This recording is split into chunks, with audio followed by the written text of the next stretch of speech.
I think the wallet experience, it needs to be refined, and we've made several investments into different wallets. And part of our thesis is there will be consolidation in wallet, the one that proves that they could onboard millions of users. The Collectors.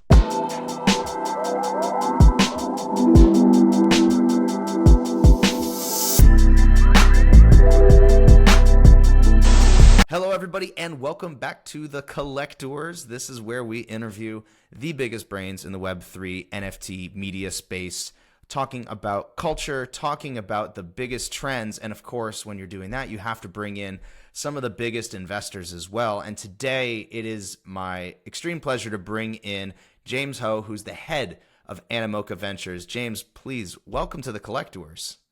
Thank you. Thank you for having me. G'day, James. Great to have you. Just maybe help us kick us off by telling us a little bit about your background prior to Animoca and your ventures into the whole Web3 crypto space, and maybe just tell us a little bit about that. Sure. Thank you. So I started my career really in Hong Kong back in 2003. I had a chance to really work. This really shows my age, but jumped in to work on the strategy for Xbox 360. Halo 2 was really my entry into video gaming. So I worked for the agency called Edelman, working on brand strategy and comm strategy. Got deep into the video game space. Took a sort of a detour out into media. Learned ad tech and had a chance to really explore the different sort of tech scene in both China, across Philippines and Taiwan. Taiwan project was really what led me into crypto. The project that I did there supported a crypto company that actually paid in crypto. Was my entry into learning what Bitcoin was and what Ethereum was.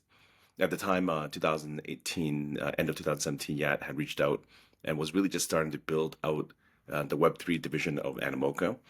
Wasn't really a clear idea in terms of what we were devising and strategizing, but it was a great opportunity to really come back to Hong Kong to work on something exciting. And yeah, at the time already was a very accomplished sort of founder, having sold his company and founded Animoca. For those who don't know, Animoca is nearly a 20-year-old company and had its first chapter really in free-to-play and was very successful in the free-to-play space and understanding how to work with partnerships.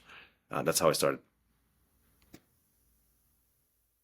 We definitely have a lot of questions to ask you about gaming in particular, Web 2 gaming versus Web 3 gaming. We know you've got a lot of deep knowledge there, but we'll start in the present day. Now you're here, you're the head of Animoca Ventures. Animoca is known to be one of the most prolific investors now, especially in this Web 3 cultural and gaming and NFT space.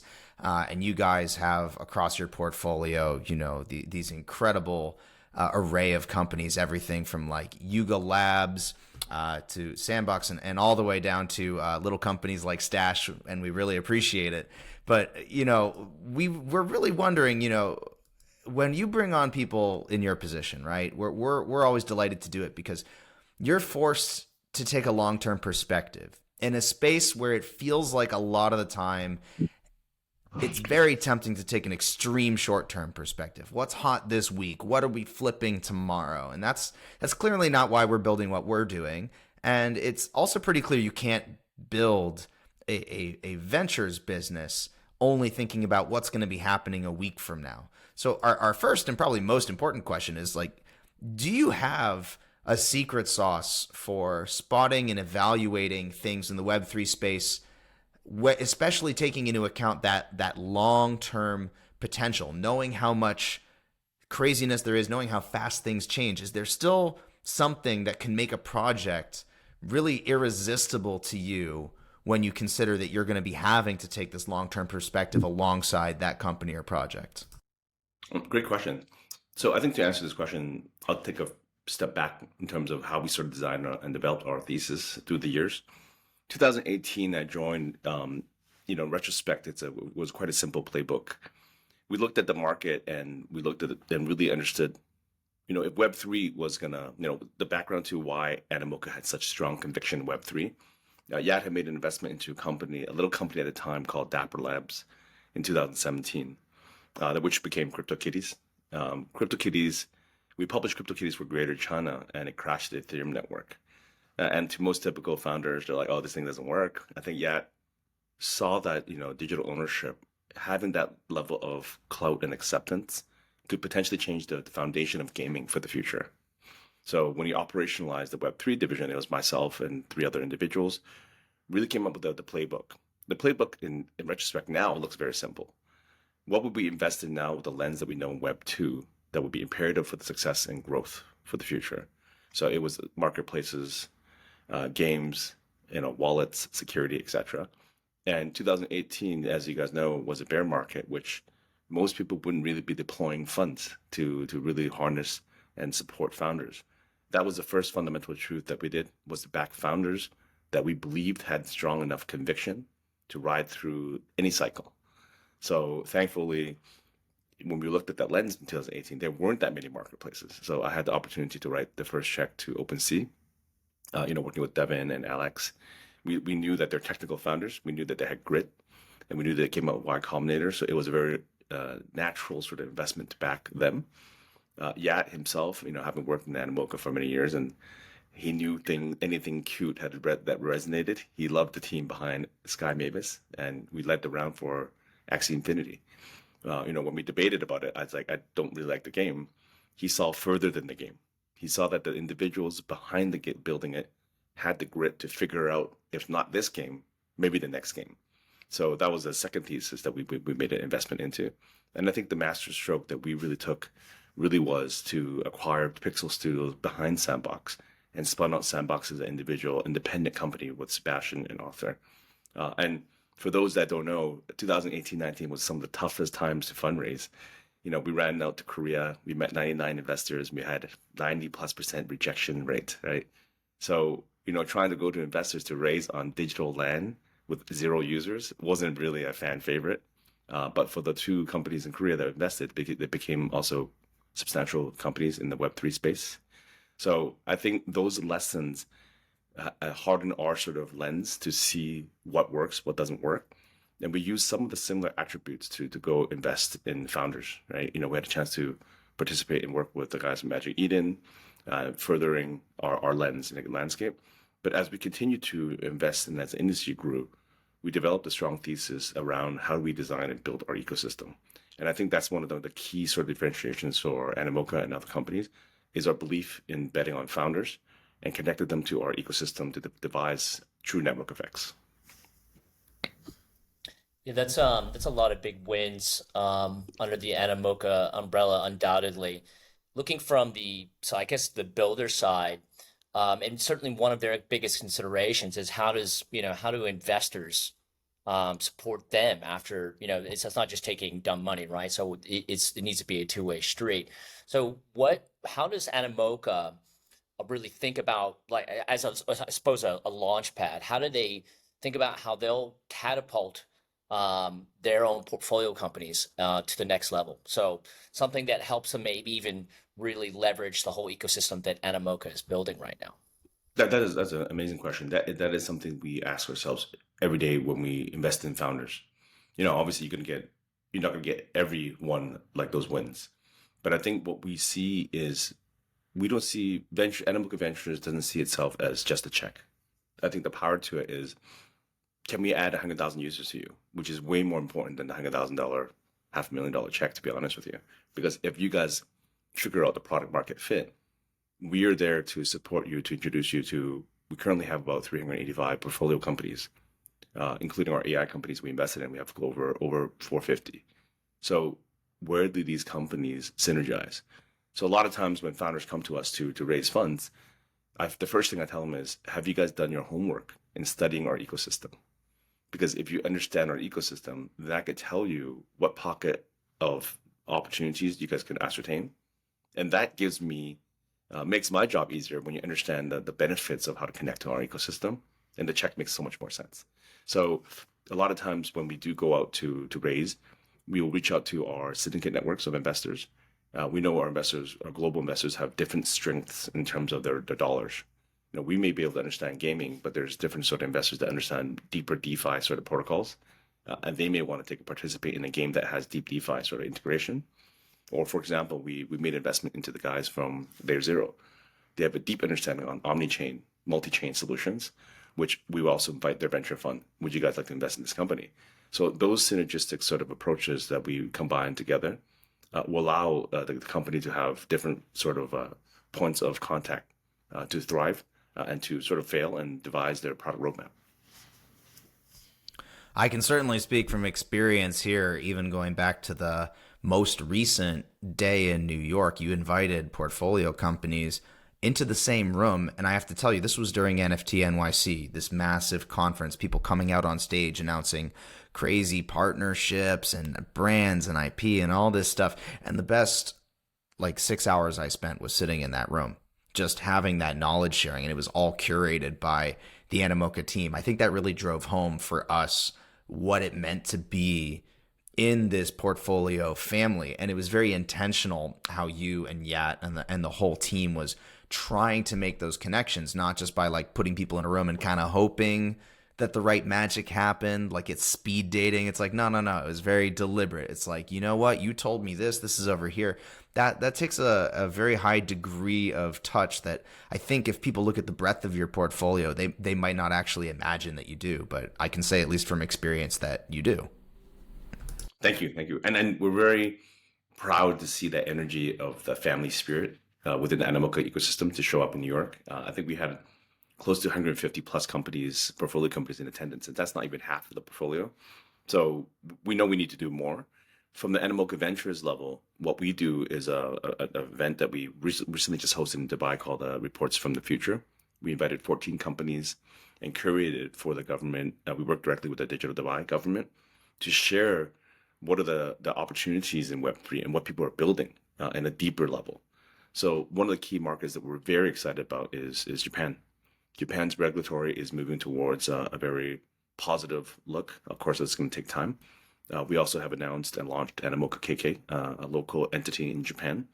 And part of the narrative there is really understand what's happening in the content, the IP, and potential opportunities for partnership, acquisition, investments.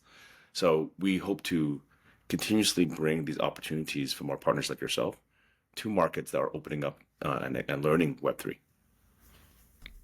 Well, it's a perfect segue into our next question, too, which is this role of IP, right? This is kind of a two-parter. I'm taking the first part. MC's going to serve you the second. But the first part is, something that we're now seeing, especially with things like Yuga Labs. And they have this IP around Web3 native brands. We're talking, here, apes and punks, but of course, it can extend to any number of sort of, I call them native brands. I'm not sure how they would refer to it even themselves, but it's sort of these like homegrown within the crypto natives, these things that didn't have to have a prior presence or some sort of brand in the cultural consciousness that preceded Web3. This was all grown at least somewhat organically out of this universe. How do you see the potential for those brands and that IP now escaping Web3, starting to take over portions of the traditional media universe, the traditional Web 2 landscape? How is that going to happen, or is it already happening? So if I understand your question, you're really asking about what are the Web3 brands like Yuga, how are they sort of entering into this space and becoming more norm in terms of a brand. Is that correct? Yeah, I mean, that's part one. You can kind of imagine what part two is going to be. But part one is how are these Web3 brands escaping back into the Web 2 world in these traditional media channels that we might expect to see traditional IP? So I think we're actually in a crossroad of, how Yuga built its brand really is community. And there's no other, that's the distinguishing factor of building a really strong community. And what Animoca was able to be a part of, and we're very honored and excited as working with the team on.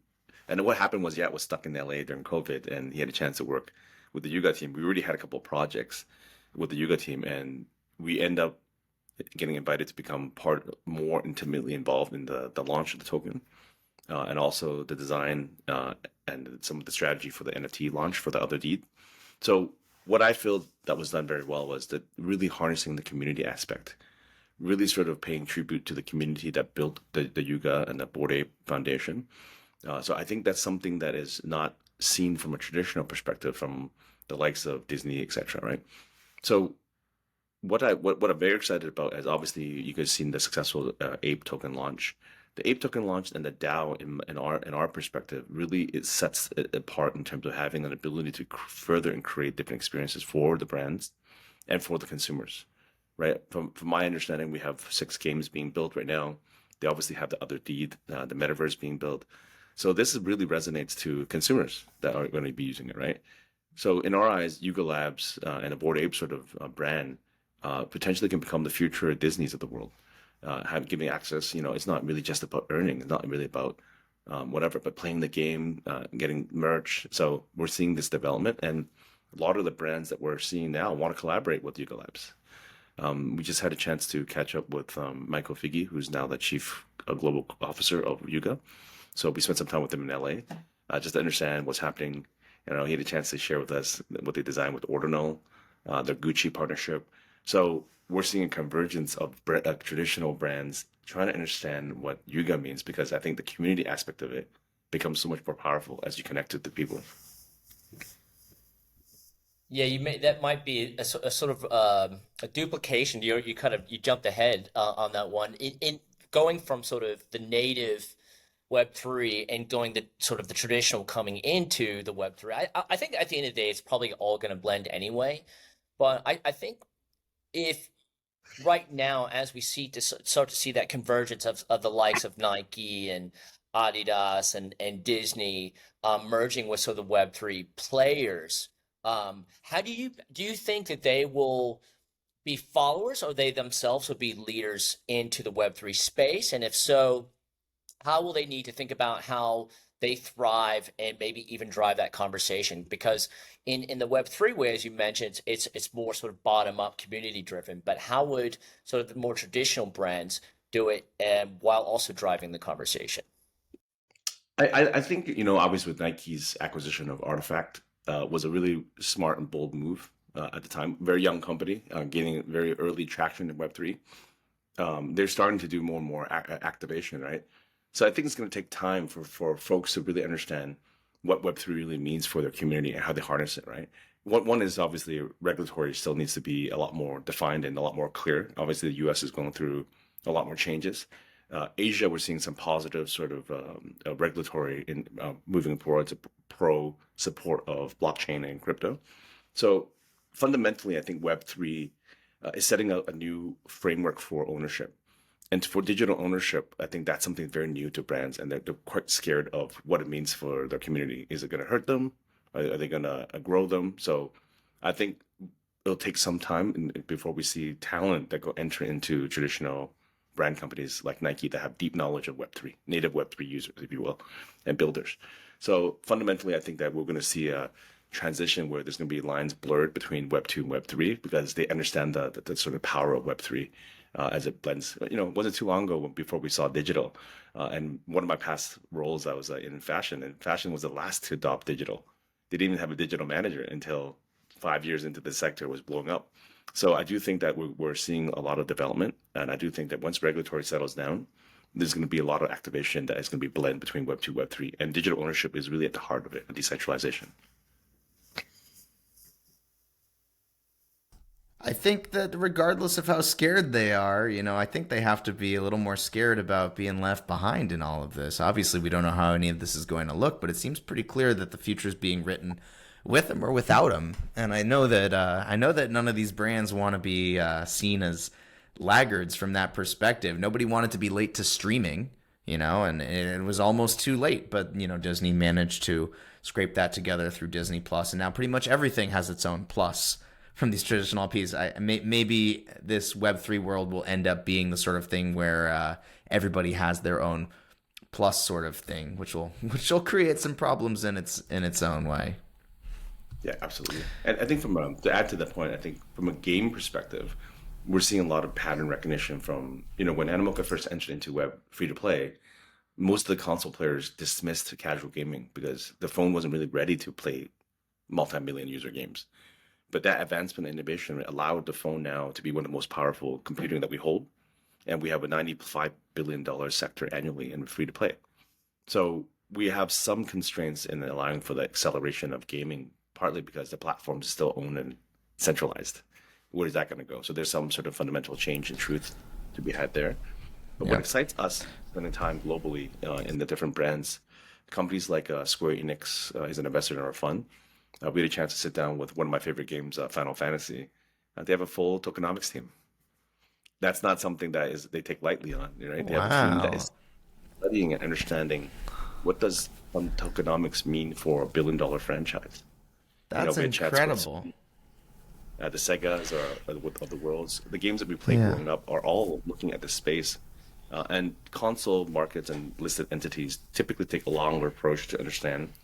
But Animoca Ventures' lens is we sit on a lot of innovation that may someday become the tool sets, allowing them to build some of the most powerful franchises to become Web3, Web 2.5, if you will, as you enter into the space. But I'm very excited. Of course, we're in a bear market right now, but I do think that some of the bigger companies are taking the action necessary to bet for the future and understand Right. what the future design canvas is going to be about. Well, again, we're going straight into the next phase of our conversation very seamlessly because Animoca's deepest experience is in gaming and that evolution of gaming and taking it from the console era now fully into the mobile era, and then now we're even talking about changing the rails of ownership in the game itself, right? So now that we have these new rails of Web3, it's a very different kind of change. It's not really the same kind of like platform change where it's like it's coming out of the home and into your hands on the subway or under the desk at school. It's not like that. It fundamentally changes the relationship between the player and the game universe and the role of the game designer, the owner of the game IP, and their role in that universe. Maybe it's moving from less top down into more of like you're a gardener tending to this garden as opposed to, you're building this very precise Lego set in front of your eyes. So given that we have these new rails, what are you already seeing is having the most noticeable impact on both gamers and game designers? And where do you ultimately think that biggest impact is going to be felt? Okay, so most gamers and development studios that we visit, there's in this cycle here now, we're seeing more and more veteran experience game builders coming into the space, studying the opportunity to understand Web3, and they're excited for a venture lens. We like to test them to be are they actually truly excited about the innovation in Web3 because it builds a different gaming experience, and do they understand the economic loop of integrating some of these tools? What does ownership really mean? And I say that most of the profound builders are coming in to build something what I call Web 2.5. They understand the core element to driving success is a great game.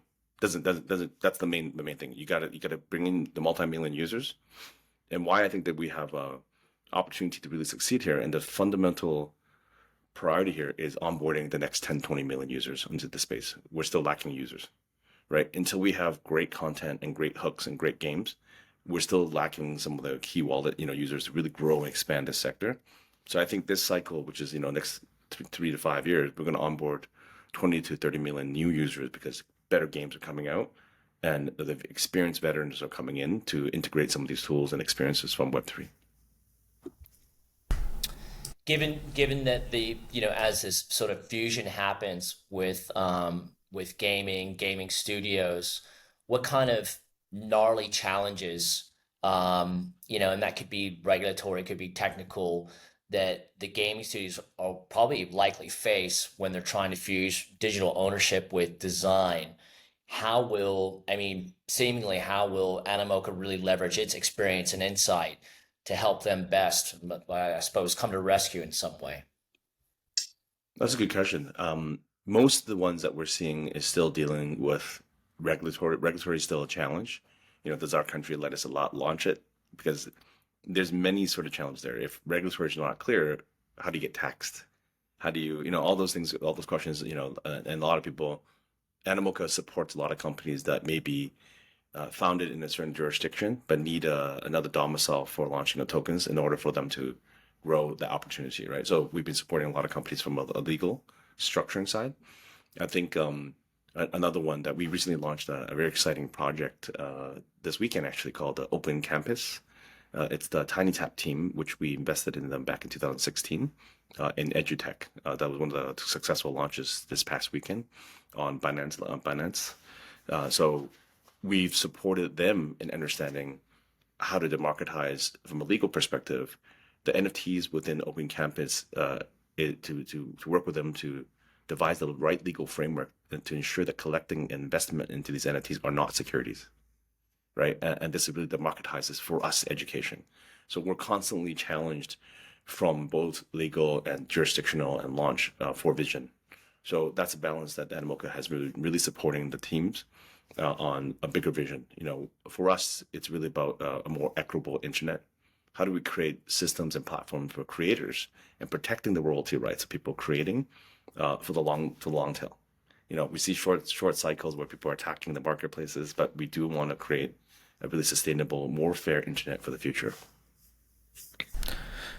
It's an amazing vision. I mean, the challenges, as you're saying, are myriad because you have these games that and other platforms that are trying to be reaching every single player in the universe. How do you onboard 20 million gamers right now? 20 million users for your product. You can't do it all in one country. You have to be serving them everywhere. You have to be going to where they are. You have the traditional challenges of like localization or having localized cultural IP, something resonant with that player base in that particular region. And now you also have the idea that, especially in some certain hostile jurisdictions, they'll remain nameless here.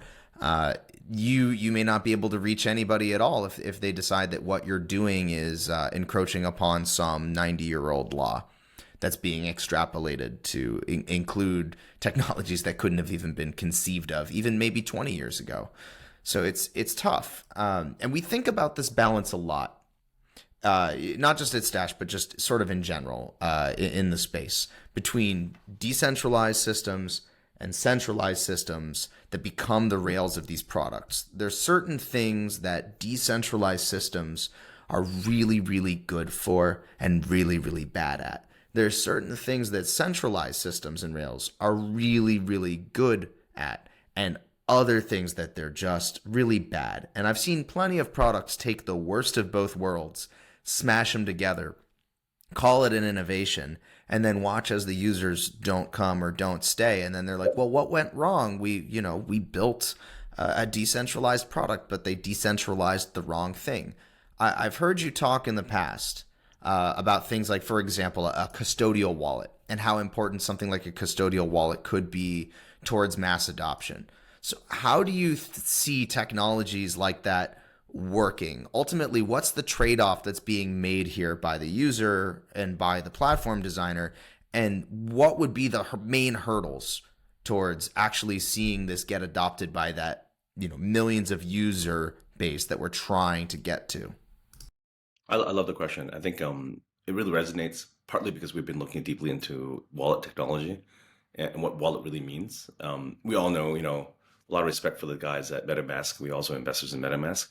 But that experience alone is deterring a lot of game players coming in because the sort of endless steps of getting sort of validation and credit and authorization.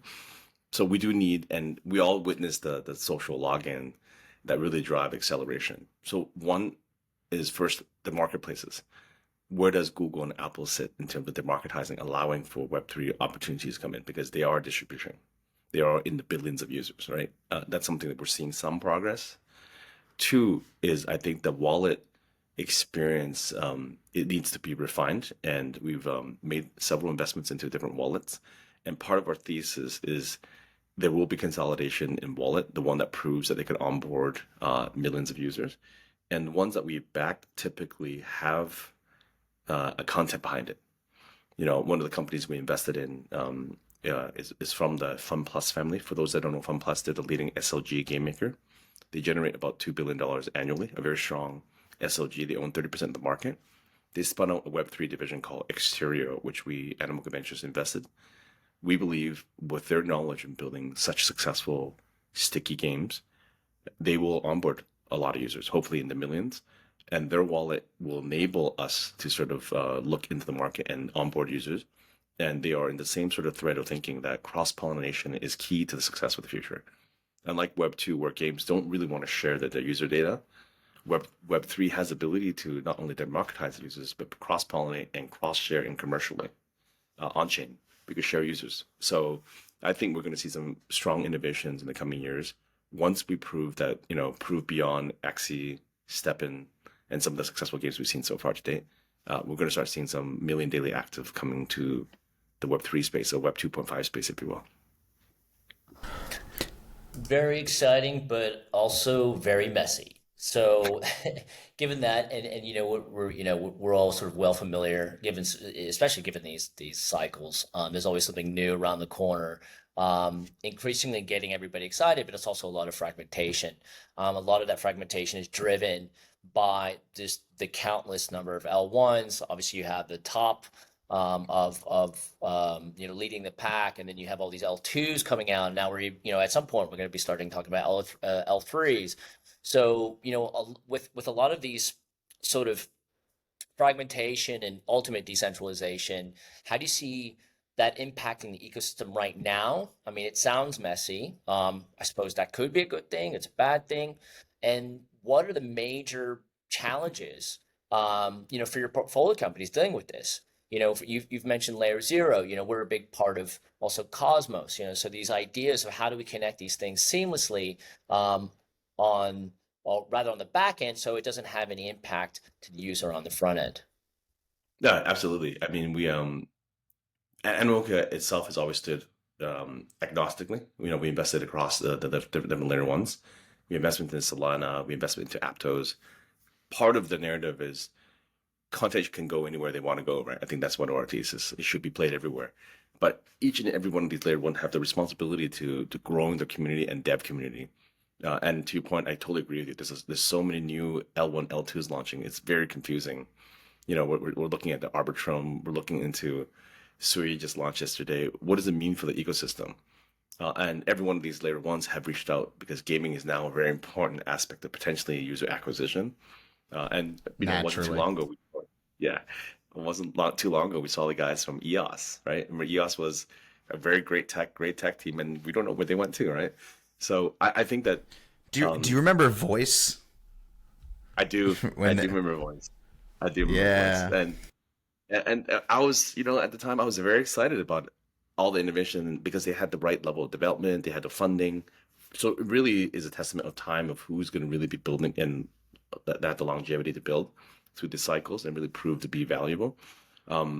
We will still hold the agnostic view in understanding and studying what makes sense for the industry. And there's a lot of companies that have a lot of funding, but no traction, no users. So whenever founders ask us, can you make a recommendation? We have to give a very objective lens. And we have to look at it. One, are they going to have the ability to fund what you're developing? Or do you sort of prioritize user acquisition and users more? Right. So they have to sort of make a fine decision on which direction they want to go. And I think hopefully in the future, we have a very clear sort of path on which one is, growing together and working together. It's so hard to kind of predict these things in advance because now you're saying again, like, do you have to bet on the layer one the same time as you're trying to bet on all those other things you said? You're trying to bet on founders with grit at the application layer. Do you also have to infer that there's some sort of DevRel team working on some new L1 that is also sort of secondarily trustable? How do you even begin to think about doing that kind of diligence if it's so important to considering that long-term perspective? Absolutely.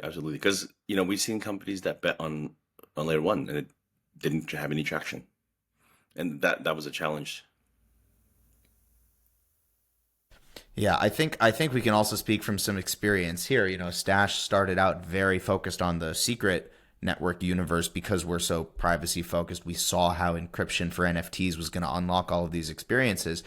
And we still believe that very strongly. We believe very strongly in that L1 thesis, and we believe that's one of the only blockchain ecosystems that's prioritizing it. It's a great differentiator. But as builders at the application layer, we're also considering the pace of development at the base layer. If the base layer grows too slowly to sustain a user base, that the application layer, especially a networked application layer like us as a social product or any kind of gaming environment, if the base layer is not growing fast enough to sustain escape velocity for that networked layer at the application layer, you have to make some considerate choices at the application layer to respond to that. You also, as a builder, need to be aware of these things. And I think sometimes maybe we have trouble getting that visibility. As an investor, do you have an easier time getting that visibility into what's really going on with this L1, what's really going on with this L2, and getting that extra layer of insight? I think our feedback loop is really the portfolio companies feedback into us. When they're starting their next fundraise, they're like, we're not getting traction, but we still have, this foundation funding us. And sometimes we have some very tough decision making, right? Because, tutorial, explanation, when you're committed to a layer one and all the code is written for that, how do you pivot out? How do you leave that Right. ecosystem? Right. And, Right. but, for example, obviously with the recent sort of FTX debacle, a lot of people that were building on Solana had to make a decision if they stay on Solana or not stay on Solana. So all friends of ours as well in the industry, but, you have to look at where you want to get your product and how long can you fight this based on what you're funded on and what can you raise the next Right. one. So surviving this is really decision making and a business decision.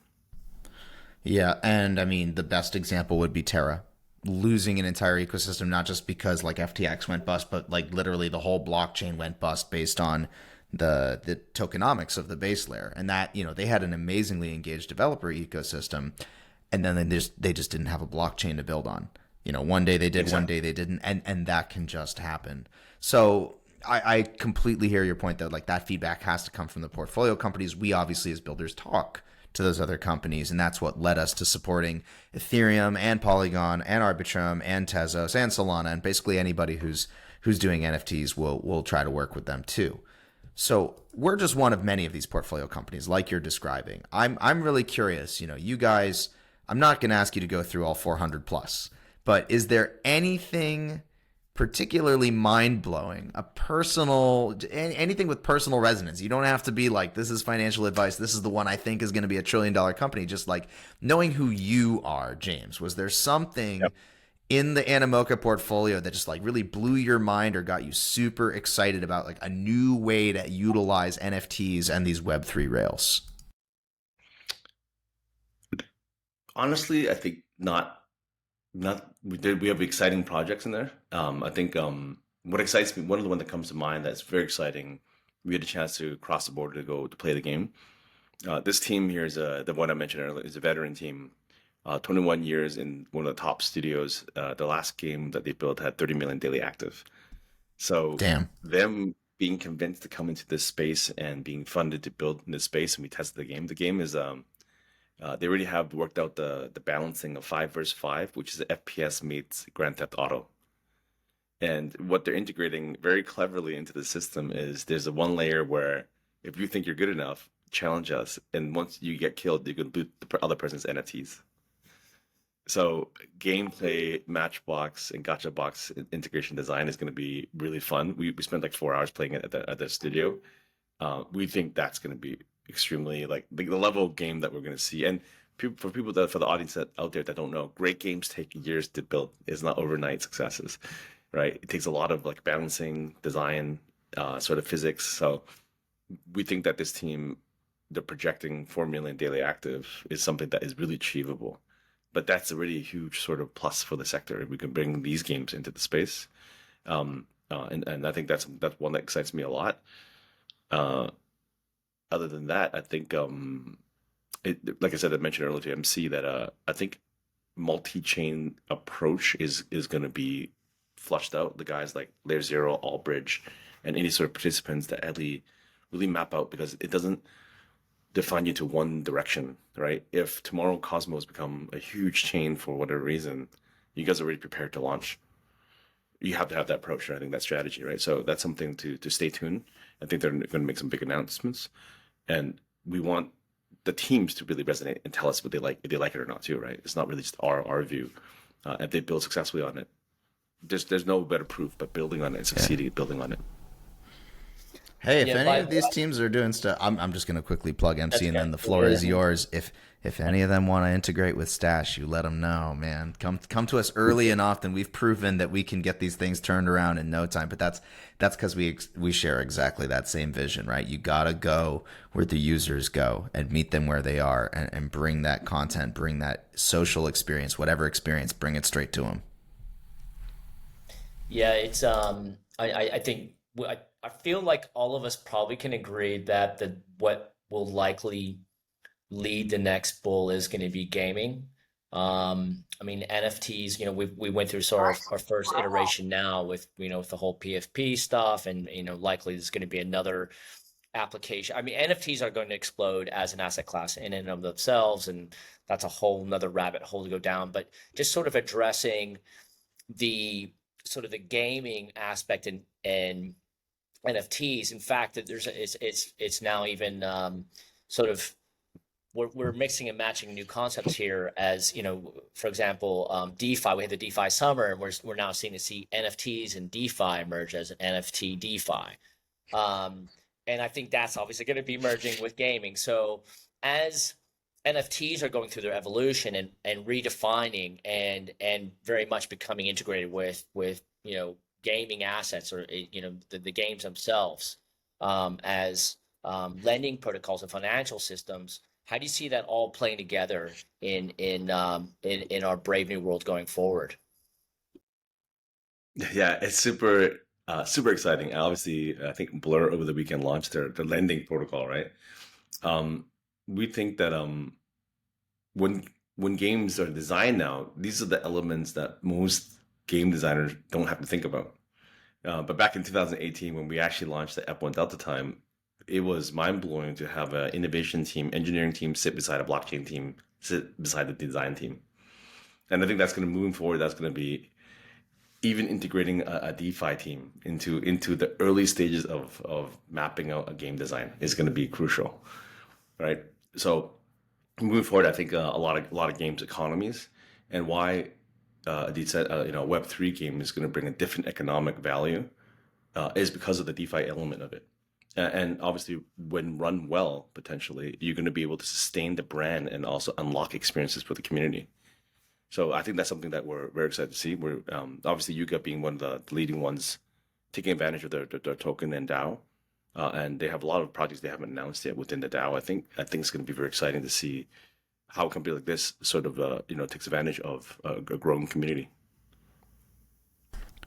We're certainly in the early days for a company like that. I mean, it feels like just yesterday that Punks was something completely different. Now it's part of that family, and I can't wait to see what they unlock for that ecosystem and community. I'm sure it's going to be ridiculous. And of course, as we were saying, it's also what the community is going to unlock for itself. A lot of this is Yeah. is really permissionless building. They can just have an idea and execute, and Yuga just has to be there to say, we're there too, and meet the community where they are. That's unprecedented. That has to be meaningful. That has to feel Yeah. cool.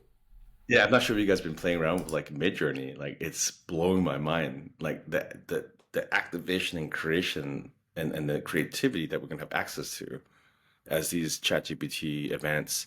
We're gonna see community built sort of experiences, very refined experiences that engage, right? And I think this is the next step of the evolution of where AI and Web3 really meet and grow the experiences. And one thing to your point, MC, is the legal framework, the regulatory framework has no idea how to sort of manage tax and all this stuff, right? So that's something that is will happen. We're going to see a billion-dollar company that nobody knows how to tax them yet, right? And those are the innovations that we're going to start seeing that are needed.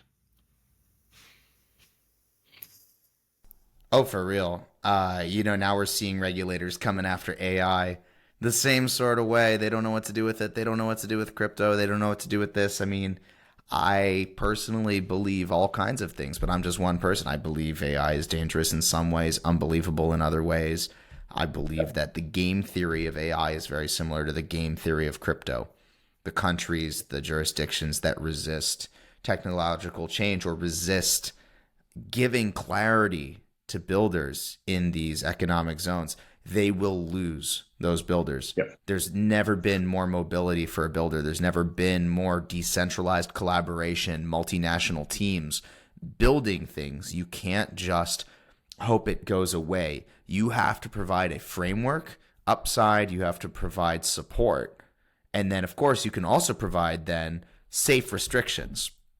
Because honestly, the builders want some restrictions as well. They want those guardrails. We know better than anybody that these things can be dangerous as much as they are revolutionary. So we just want, that's all we ask for in crypto. I'm sure in AI people are asking the same. And pretty soon, yeah, I'm not sure we're going to be able to tell where the lines stop blurring between these two technologies. Absolutely. Well, let's wrap up here. We got one last question for you. It's a good one to wrap up on here because we kind of said it right up at the top, right?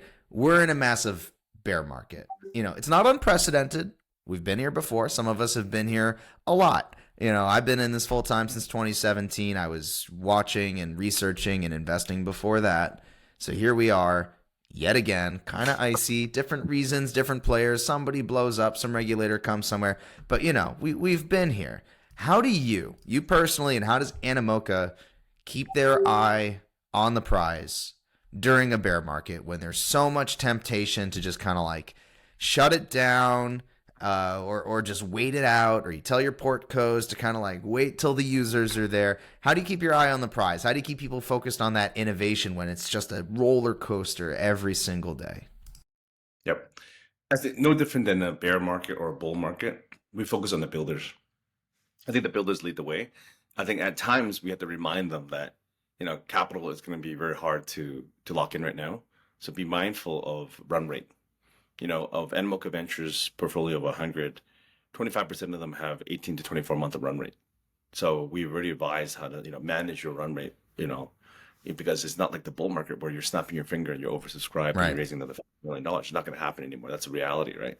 So of course there's companies that will struggle, but I think for the most part of it, we always remind founders to be responsible in their spending if they want to achieve their vision. It's about surviving this sort of period of time when the winter, and keep growing and fulfilling their obligation to design their vision and achieving it. So builders is something that we always focus on. Do you Well, there feel, you go. yeah, I'm just going back to this AI thread because it's hard to ignore. It feels like now it's one of those pervasive topics that it will just be, it's going to be talking about it. We're endlessly talking about it every day. So given the market, I suppose a couple things. One, will I feel like it'll help accelerate us out of the market in ways we probably can't even imagine, especially about asset creation. Um, do you have any personal feelings on? I mean, how are you guys leveraging what AI is doing in the market with your portfolio companies? And do you have any personal feelings if that's going to be maybe a bad thing down the run or down the road when we're looking at again, keep going back to regulatory constraints, but AI is moving so fast. I feel like regulations aren't even able to keep up with it. Yep. Within our portfolio, so step back, Animoca Group actually had acquired a AI accelerator back in 2019, actually called Zeroff. So there was a good 50 companies that we incubated out there, and several of them were doing quite well using different components of AI. From an Animoca Group, we actually invested in a company called Rosebud.ai. So Lisha, who heads it up, was a Berkeley PhD neural network and NLP specialist. So they were building a lot of the generative tools that we were challenging her. Like, we always felt that if the metaverse became such a massive thing, it can't be designed by humanly possible by humans. It has to be designed by AI. So we challenged her. Can you design weapons? Can you do generative weapons? Can you do maps, whatnot? So I believe her team has 4 PhDs on her team, so very technical and academic and focused on that. So a lot of new things. Check them out. They have an app. They launched several projects with AI tools. We think that we're still sort of finding the footing on how deep AI is going to alter the path of gaming. And we know that NPC characters are going to change. The non-playable characters in games right now only really answer you to a certain degree, but what's crazy about it is with AI, you could have a sim city where the characters are actually having babies, having a real world, and you come into it, it's completely different when you play in, right? So we're excited, and I think part of the thesis for our potential fund two is really looking at expanding our horizon on where does blockchain meet AI, and what does AI bring to gaming that alters the state of how we sort of interact. And I think that's going to be exciting. That's something that Nice. we're digging deep into, studying right now. You guys are always a step ahead, the hottest stuff going on, but obviously these are two technologies that need each other in potentially a post-truth world. You need the blockchain, but yeah, the processing power of AI is blowing everything up. It's insane. Well, you We, guys have yeah, had this foresight for a while. thank you it's guys. it's We cool to hope see. we back in the right founder. So you guys hear anybody that's looking and wants to speak to us, and we're always happy to hear them out and listen. There you go, listeners. You heard it here first. Animoca wants to talk to you. You're doing AI, you're doing cool stuff in the NFT space, you're doing gaming things. Get in touch with them. They've been incredible supporters for us. We're thrilled that we were able to get so much of your time, James, to come on to the Collectours, drop your knowledge, drop a little bit of alpha there too. I'm pretty sure I heard it. But thanks, man. Thanks for coming on. We really appreciate it, and we look forward to the community response when they hear all this. We'll be sure to share it with you. Likewise, love to chat with the MC and you guys a lot more as well too. Awesome. Yeah, We're love always to, here for you, James. brother. Thank you so much. Guys, really Um, appreciate it. love Take it. care, guys. Cheers. Bye bye.